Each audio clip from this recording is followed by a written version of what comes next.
यहाँ खेत में फसल लहलहाए, सम्मान से किसान भी मुस्काए।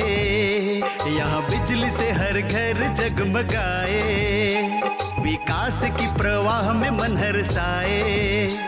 शिक्षा है, रोजगार है, विकास की बयार है, सड़क है, अस्पताल है, चाहे खुशियों की बहार है। बिना संगीत के ही थिरके है पाँव, है स्वर्ग से सुंदर गाँव गिरा, सुखी संपन्न है अपना गाँव गिरा, है स्वर्ग से सुंदर गाँव गिरा, सुखी संपन्न है अपना गाँव गिरा।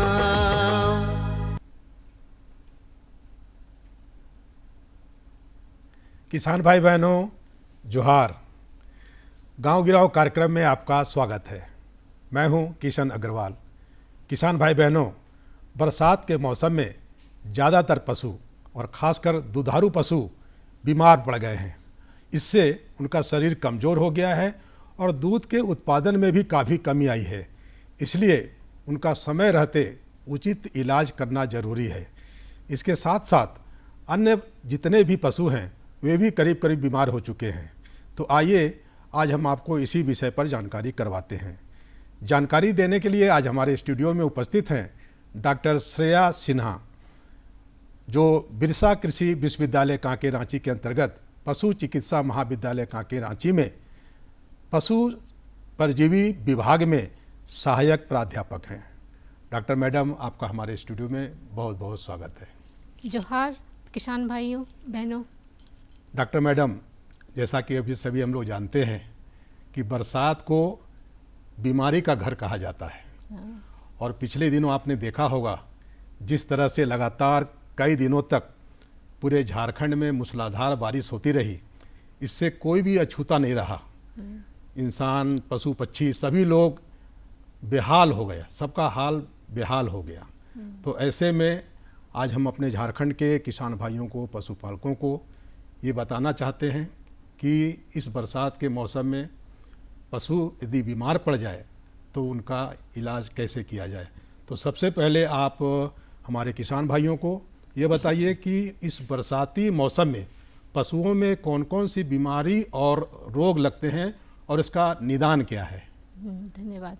आपका बहुत ही अच्छा प्रश्न है। अभी मौसम में वैसा बारिश का मौसम है ही, तो चारों ओर ऐसे में वातावरण में नमी रहती है और जगह जगह जल जमाव हो जाता है, जिसकी वजह से जीवाणु और कीटाणु की संख्या का प्रकोप बढ़ता जाता है और पशु जो हमारे हैं उनमें बीमारी होने की संभावना बढ़ जाती है। यानी संभावना जीवाणु की वजह से, कीटाणु की वजह से, परजीवी की वजह से ये बीमारी बढ़ती चली जाती है।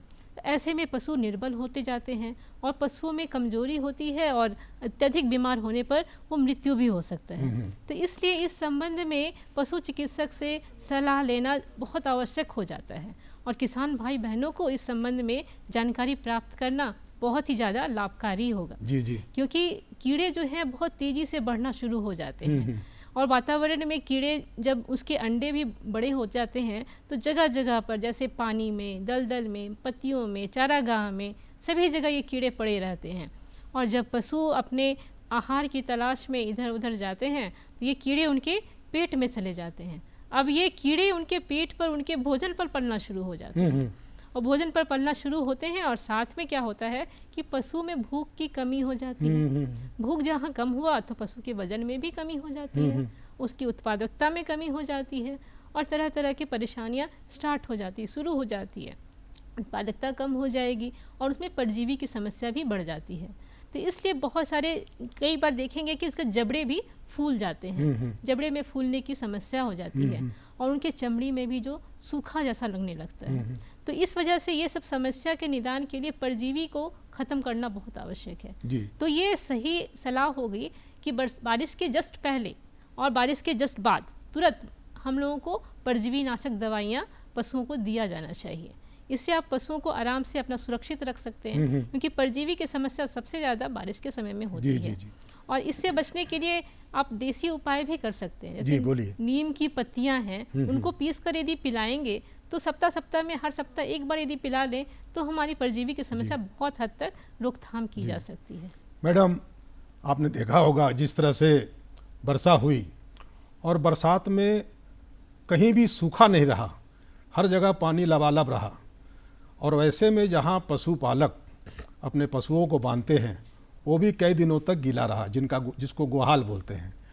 वैसी स्थिति में 250-300 केजी वजन की गाय या भैंस, उनको बैठना ही बैठना है और उस गीले पानी में चाहे जैसे भी जिस तरह से गीला हो, उसमें बैठने से जो ज़मीन की ठंडक है, पानी का ठंडक, अब पानी भी अब ठंडा हो गया।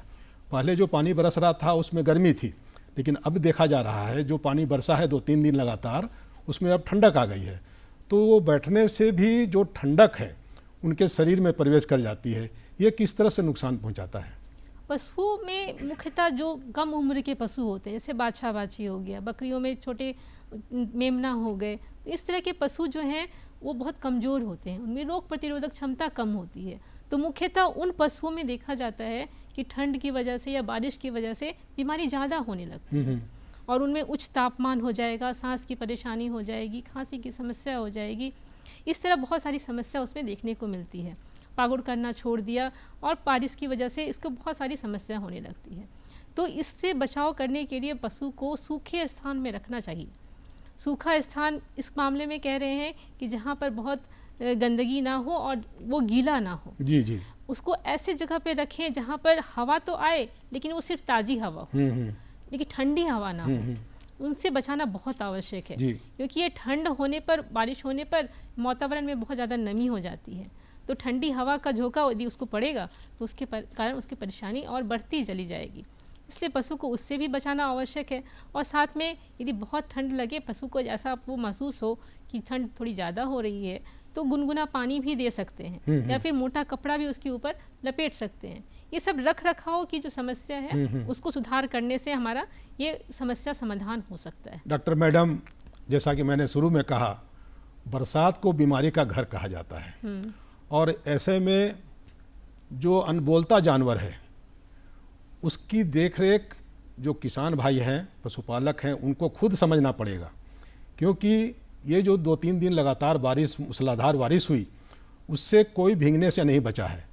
तो ऐसे में थोड़ी सी यदि फर्श गीली हो गई या छत चू रहा है, वैसे में यदि पशु भीग जाते हैं तो निश्चित रूप से उनको ठंड लग सकती है, वो बीमार पड़ सकते हैं और किसान भाइयों को, पशुपालकों को परेशानी बढ़ सकती है। इसलिए आपने सूखे की बात कही, तो सूखा के लिए कम से कम एक दूसरा स्थान भी होना चाहिए जहाँ पर ऐसी स्थिति आ जाए तो गाय भैंस जो भी है उसको वहाँ बांधा जा सके। वहाँ पर लकड़ी का बुरादा छिड़का जा सकता है, बिचाली बिछाया जा सकता है और कुट्टी भी छिड़का जा सकता है। अपने पशु को बचाना है तो सूखा स्थान में रखना। जी मैडम, अब आप ये बताइए कि अब खासकर दुधारू पशुओं में इस बरसात के मौसम में कौन कौन सी बीमारियां होती हैं और इसका उपचार क्या है? हाँ, ये भी सही प्रश्न है।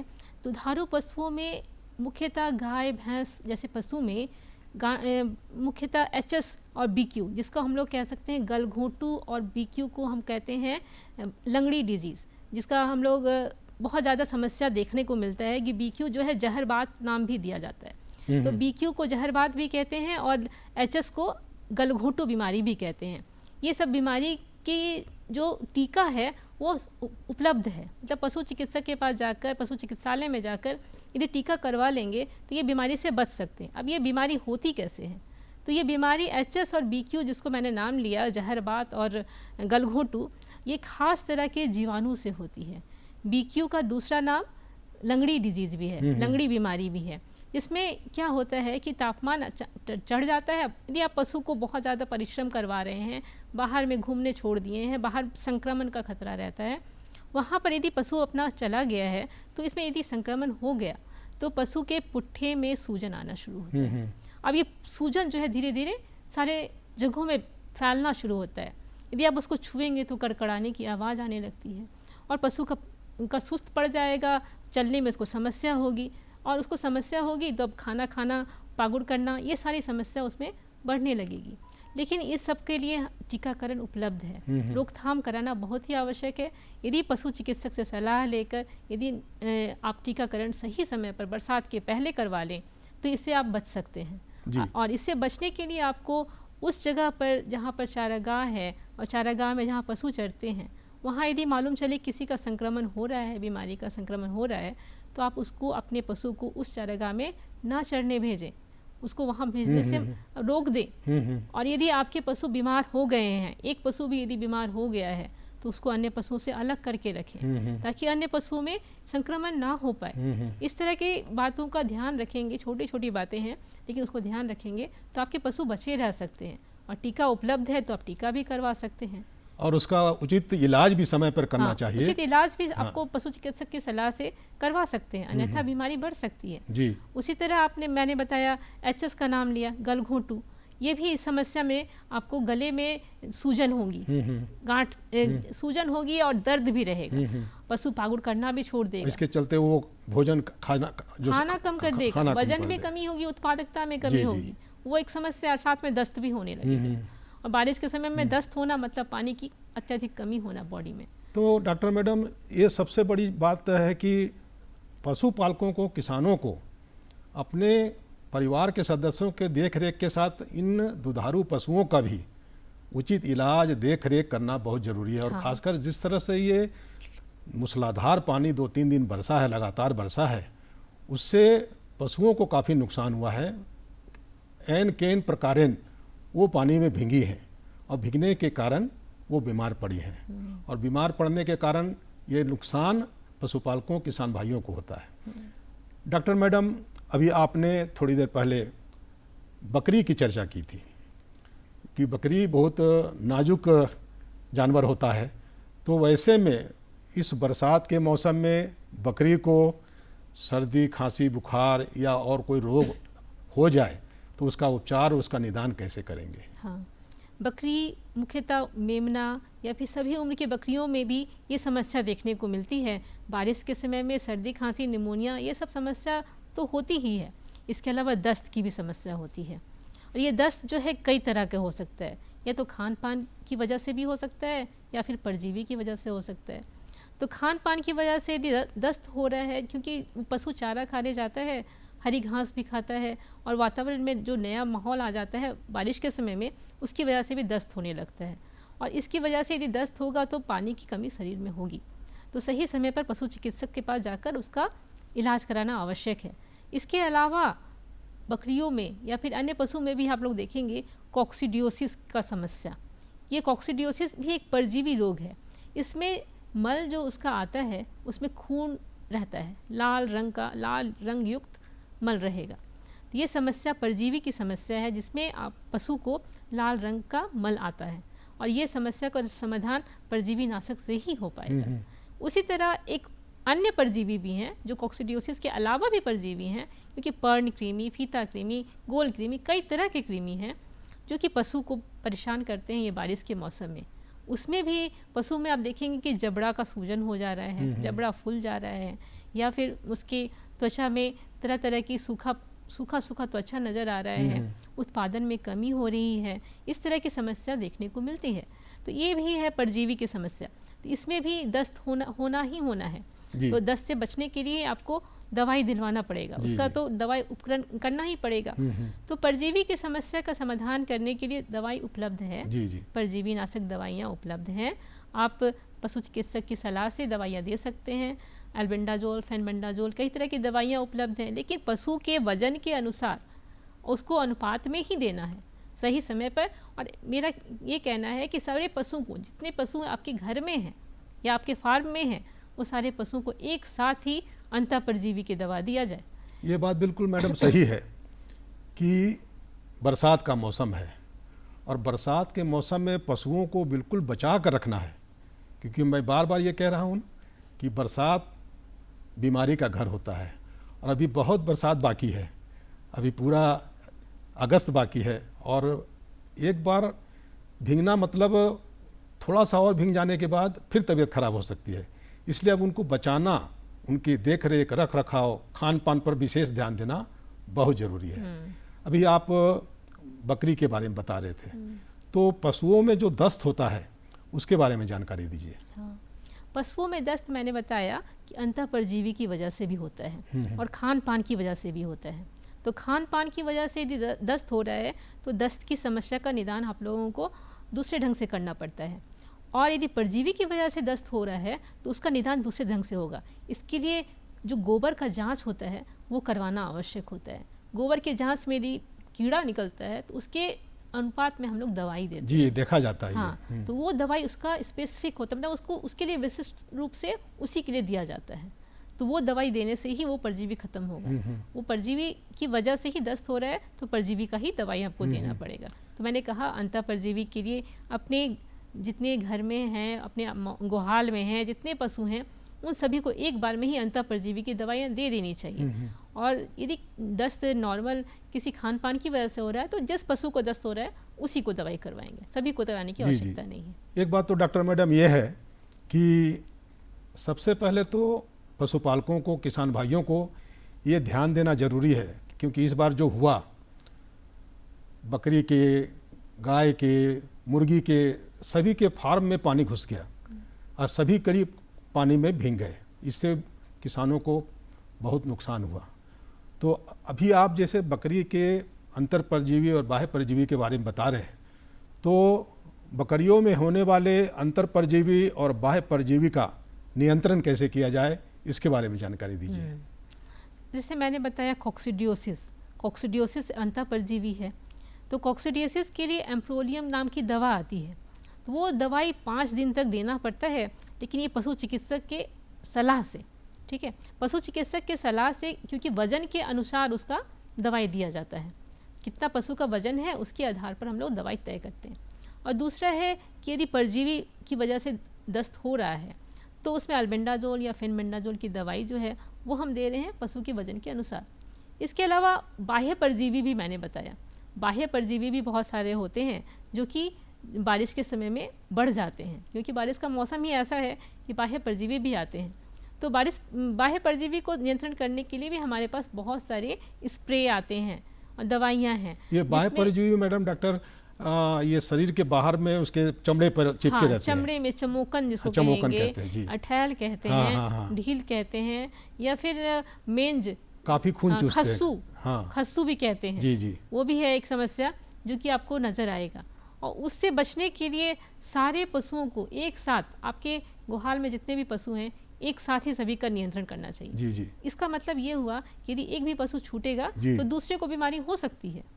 तो स्प्रे करना है तो स्प्रे करने के समय सावधानी यही बरतनी है कि मुंह में उसको कुछ कवर कर देना है ताकि वो चाट ना, मुंह का जाली आता है। हाँ, मुंह का जाली आता है। हाँ। लेकिन यदि आप घरेलू उपाय भी करना चाहें तो नीम का तेल, करंज का तेल, ये भी बहुत ही अच्छा उपाय है। जी जी। नीम का तेल में 100 ml ले लिया, करंज का तेल 100 ml ले लिया, दोनों को मिलाकर उसमें गंधक और कपूर ये मिला देंगे 10-10 ग्राम, और उसको यदि शरीर में 2-3 बार भी लगाएंगे ना तो काफ़ी लाभ होता है और इसमें कोई भी साइड इफेक्ट नहीं होता। अभी आपने जो ढील और चमोकन के बारे में बताया, वो पशुओं की चमड़ी को इतना तेजी से पकड़ के रखते हैं, खून चूसते हैं कि हाथ से नोचने पर भी वो नहीं छोड़ता है। हाँ। ये देखा हुआ है। डॉक्टर मैडम, अब आप हमारे किसान भाई बहनों को ये बताइए, जो खासकर पशुपालक हैं, क्या बरसात के पहले रोग निरोधक क्या टीकाकरण करवाना चाहिए? हाँ, जरूरी है। ये बहुत बड़ा समस्या है। यदि रोग निरोधक टीका ना करवाएं तो जैसा कि मैंने कहा, HS और BQ यानी जहरबात और गलघोटू, ये दोनों का इलाज करना मुश्किल हो जाता है। यदि इसका टीका उपलब्ध है तो टीका करवाना बहुत ज़रूरी है।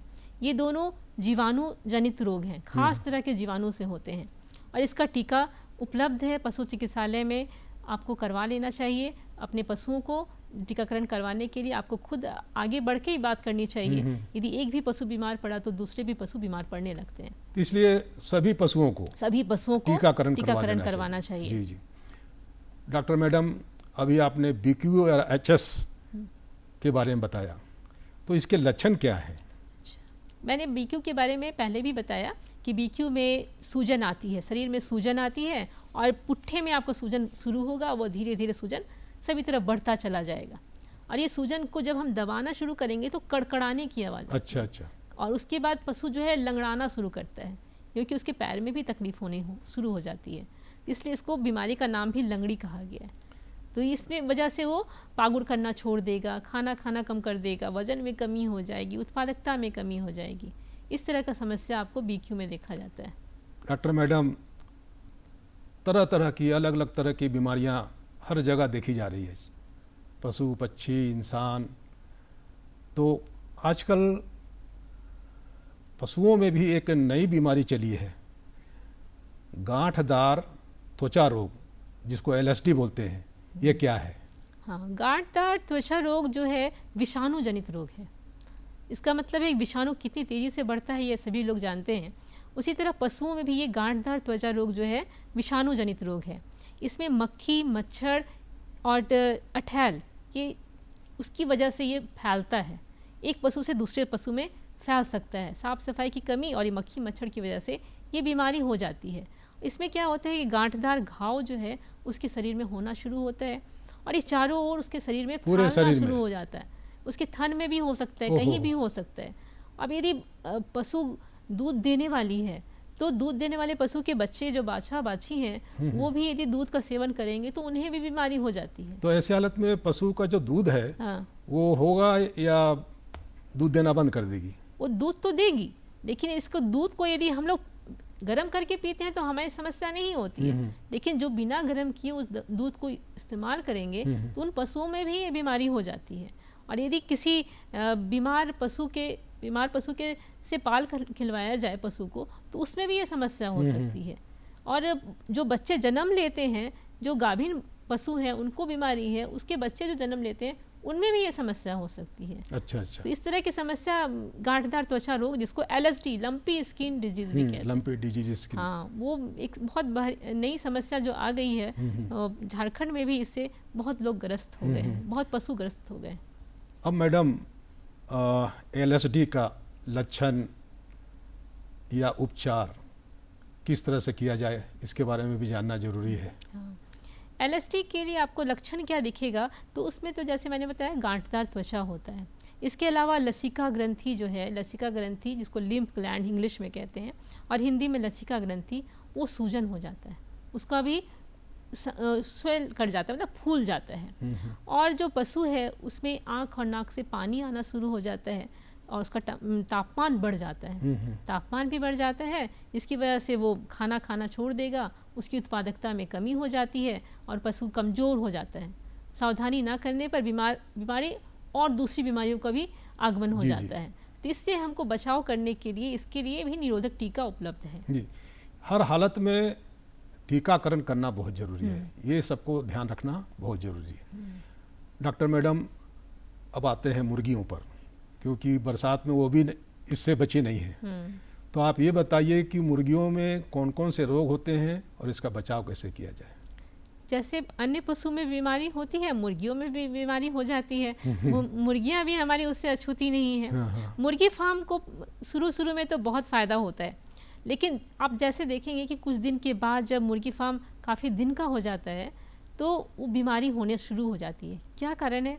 हो सकता है कि यहाँ गंदगी बढ़ती चली जाती हो, ऐसा भी तो सफाई नहीं होता, क्योंकि शुरुआत में तो बहुत साफ सफाई लोग रखते हैं, लेकिन जैसे जैसे मुर्गियाँ ज़्यादा आने लगती हैं तो सफाई का कमी हो जाता है, गंदगी की कमी ज़्यादा हो जाता है, सफाई पर ध्यान कम होता है, तो मुर्गियाँ बीमार होनी शुरू हो जाती है। तो मुर्गी के संबंध में एक कहना है कि मुर्गियों का बचाव पहले कर लें, क्योंकि एक बार बीमारी हो जाने के बाद उसको संभालना बहुत मुश्किल हो जाता है। तो उसके लिए भी टीका सब उपलब्ध है, वो टीका करवा सकते हैं। और बारिश के समय में मुख्यतः इसमें कोक्सीडियोसिस की समस्या देखी जाती है और अंतः परजीवी की समस्या भी इसमें देखी जाती है। ये सब समस्या मुर्गियों में भी देखी जाती है, तो उसमें भी दवाई उपलब्ध है, जो दवाई दिया जा सकता है। मैडम, ये बताया आपने बीमारियों के बारे में, रोग कौन कौन से लगते हैं?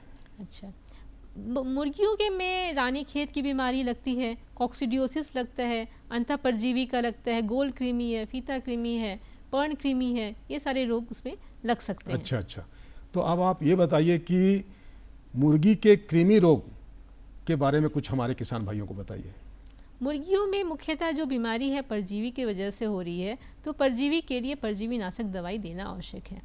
और परजीवी का जब दवाई देते हैं तो आप ये ध्यान रखें कि एक ही बार में सारे परजीवियों सारे अपने मुर्गी को अपने एक बार में दवाई दे दिया करें। जी। जैसे कॉक्सीडिया के लिए, कॉक्सीडिया जैसे मैंने कहा कि लाल रंग युक्त मल आता है, तो मुर्गियों में भी ये बहुत भयानक समस्या होती है। मुर्गियां भी इससे परेशान हो जाती जी। हैं क्योंकि उसमें मृत्यु दर बहुत ज़्यादा जी। है। कम मुर्गियों में भी मृत्यु दर बहुत ज़्यादा होती है। और एक डॉक्टर मैडम, सूकरों में कौन कौन सी बीमारी होती है, उसका रोकथाम कैसे किया जाए, इसको जल्दी से बता दीजिए। सूकर भी हमारे पशुपालक के लिए बहुत ही आमदनी का स्रोत है, और सूकरों में भी बीमारी होती है क्योंकि वो उनका जो खान पान है वो इस ढंग का है कि वो सभी कुछ खा लेते हैं। उनको खाने पीने का कोई पाबंदी रहता नहीं है, जहाँ तहाँ जो भी है खा लेते हैं, इसलिए बीमारी भी उनको होती है। हालांकि वो मजबूत भी रहते हैं लेकिन फिर भी बीमारी उनको हो ही जाती है। जी जी। तो सूकर ज्वर भी हो सकता है, उसको आंतरिक परजीवी भी हो सकता है, क्योंकि बाह्य परजीवी भी हो सकता है, उसमें खसू की बीमारी भी हो सकती है, और एक शरीर में त्वचा में जो रोग है वो सब भी हो सकता है। तो किसान भाई बहनों, आज आपने देखा कि बरसात के मौसम में दुधारू पशुओं और साथ साथ अन्य पशुओं में कौन कौन से रोग और बीमारियां होती हैं, और उसके नियंत्रण के बारे में आपने जानकारी प्राप्त किया। हमें उम्मीद है ये जानकारी आपके लिए काफ़ी लाभप्रद होगी। डॉक्टर श्रेया सिन्हा मैडम, आप आज हमारे स्टूडियो में आए और हमारे झारखंड के किसान भाई बहनों, पशुपालकों को बहुत ही विस्तार से जानकारी दिया। इसके लिए आपको बहुत बहुत धन्यवाद। जोहार। जोहार।